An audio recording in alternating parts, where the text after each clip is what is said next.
Okay, so we're going to build on our learning of linear relationships and just look at then like how does that relate to making the equation of a line and how do we determine how linear something is.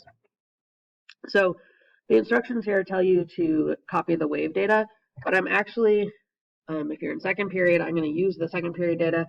If you're in fifth period, sorry, I'm going to use the second period data because I don't want to have to make two videos here. So we have a number of students that I'm going to write in. And then we have the time in seconds.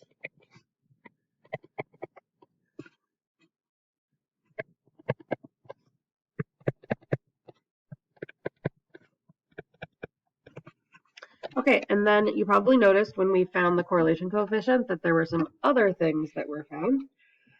So in your graphing calculator here, we're going to put, let me resize this here for you.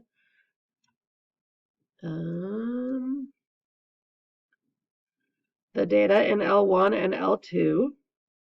So just like we did before. So stat, edit.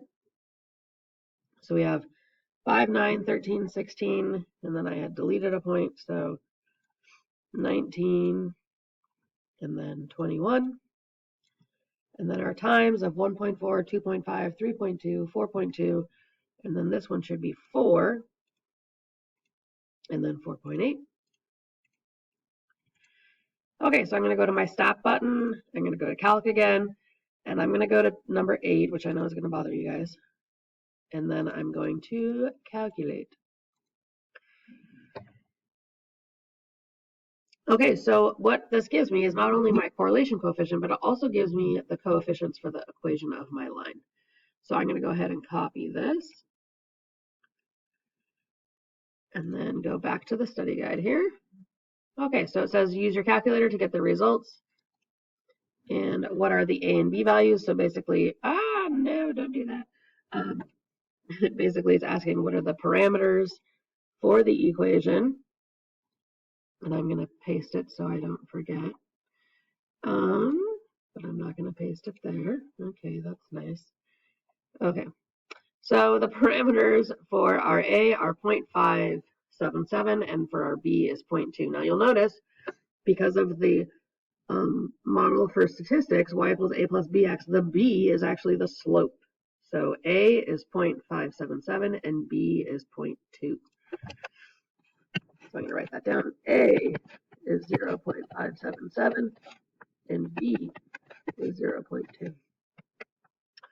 All right, in statistics, we typically write the intercept first because this is the starting value. Additionally, we write the equation using actual words for the variables.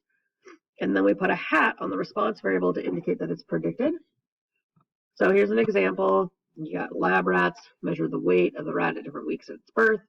So you'll see here that my y variable is written in words and my input variable for x, my explanatory variable, is also written in words.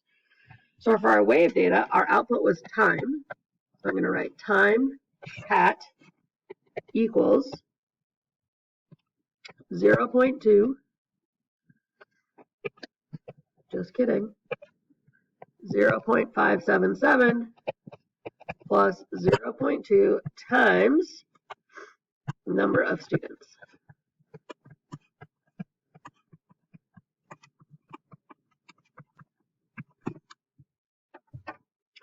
So that is how we write the equation of what's called the LSRL in statistics. Okay, so what I'm going to ask now is that you go ahead and try the green light, red light problems. And then I've left the answers with the sub so that you can find out whether or not you got those correct. So go ahead and pause the video here, work through the green light, red light, check them off with the sub, and then resume back here on I. So press pause, work through the problems, and then come back. Okay, so now it asks, could we use the LSRL to predict the time for a wave with 100 students? This is called extrapolation. So extrapolation is extending our data outside of our data range, and the answer is no. Now you would think I can just take my equation, plug in a number, and get an output, but the problem is that our data is really for a much smaller group. So you can't make predictions well beyond your current data set.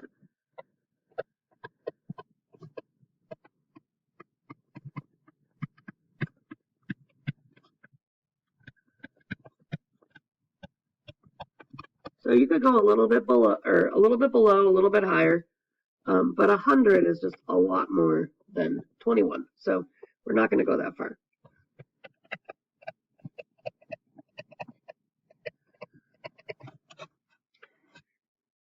Okay, so now you're going to try a problem on your own. And again, I've left the answers with the sub, so work through those. And then check with the sub. So go ahead and pause the video now. And then I'll meet you back here at the investigation when you're ready. And you're going to need your graphing calculator. So make sure you have that. So pause now. Okay, so for this investigation, we're going to determine how appropriate an LSRL is. And in order to do that, we have to examine something called the residuals. So a strong correlation coefficient, like just knowing like R is 0.9, doesn't necessarily tell us linear. It tells us like it does, the strength of it is in a line, but is that actually the best model? So residuals are the observed minus predicted for each output. And here I've got 3 data sets. And what I want to have you do is each person, or I'm sorry, not each person, but I was going to have the different rows or whatever, do a different data set. So one person does A, one person does B, one person does C, and you can kind of break it up. I don't want you to have to graph all of these yourself. So go ahead and pause the video now and get the data entered. And then you're going to record your least squares regression equation as well as the R value for the 3 different data sets. So if you do data set A, make sure you share it with someone who did data set B and so forth. So do a little divide and conquer here. Pause the video, go ahead and do that, and then I'll see you back in a second. Okay, so hopefully you got your regression equations and your correlation coefficients. These are the values that I obtained. And then it asks, based on the correlation coefficient alone, would a linear model be a good fit for each data set? Well, all of the R values are above 0.8. So I would say if I just knew the R value, each of these graphs or each of these data sets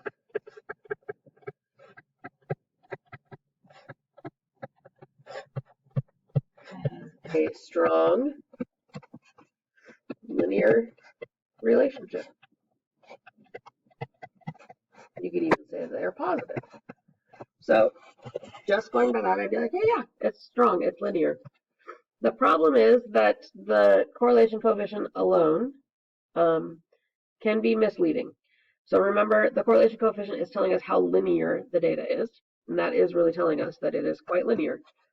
But perhaps there is something better. So what we're going to do is look at a graph of what's called the residuals. So remember previously I said the residuals is your each observed point minus your predicted point. And you did the calculations with those previously. And that would be kind of a pain to go through and have to do the observed minus predicted for every single data point. So instead, the calculator does it for us. Now the only caveat being that you have to have the linear regression just previously calculated. So for me, for that first data set A, if I go ahead and do this, boom, boom, boom, you go to Stat, Edit, and then I'm going to have to put mine in L5 here, but you could put it in L3. I'm going to go Second, Stat, so to my list, and you'll see down here, option 8 is residuals. And so the calculator will actually calculate the residuals for you. And we're going to look at what a graph of the residuals looks like. So I'm going to do a scatter plot of L1, because remember I still have all the same inputs, but now I want to look at how my outputs vary from graph to graph. So my residuals are in L5.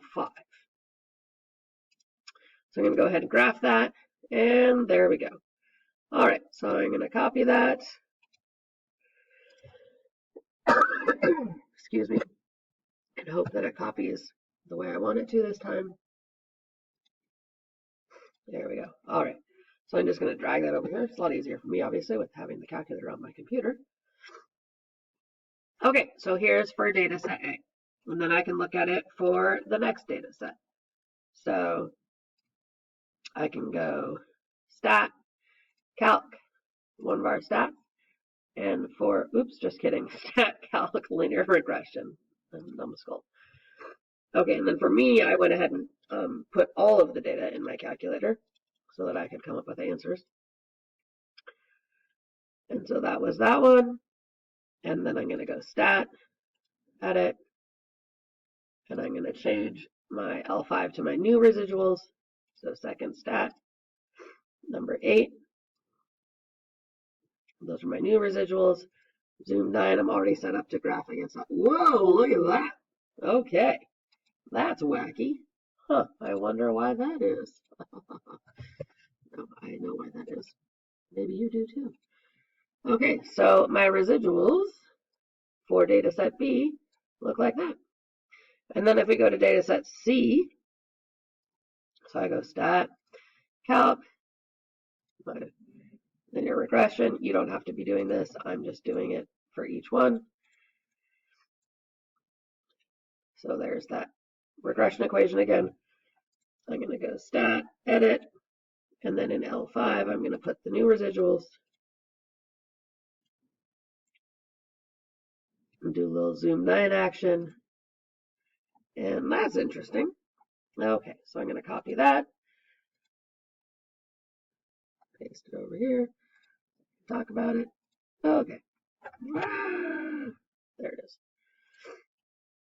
All right, so we have our residuals for dataset A, dataset B, and dataset C. Okay, so here's the deal. When you're looking at a set of data, excuse me, the residuals are going to give you a better idea than just R alone of whether or not a linear model. In the residuals, we're looking for no pattern, I should say no distinct pattern, no distinct pattern, and a balance above and below the line y equals 0. So here's your y equals 0. So clearly data set A, this is definitely linear, right? Data set B, this is a very clear pattern. It looks like a parabola. I wonder, maybe that data is quadratic. So this is not linear. Even though we got that nice strong correlation coefficient, it is not modeled by a line.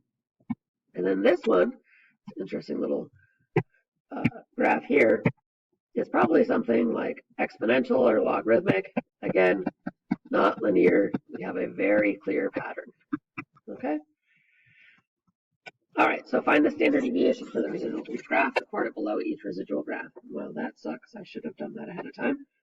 So I'm going to pause right now and get those calculated so that I can not go over the maximum 15 minutes on my recording. Okay, so I went through and calculated my standard deviation. For data set A, I got 1.18, data set B, 1.17, and data set C, I got 4.3. In order to calculate that, I just did my stat calc 1var stats and found the S for my residuals. Okay, so what that tells us is something called the average prediction error. So that tells me that if I plug in some point into my equation, I would expect it to be off by that amount on average, okay? We would probably want a low standard deviation because we want our prediction to be accurate.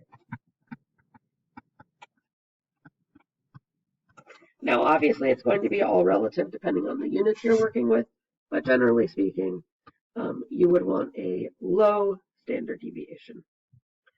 All right, so that sums it up. You're going to head on over to the check yourself now. Enjoy.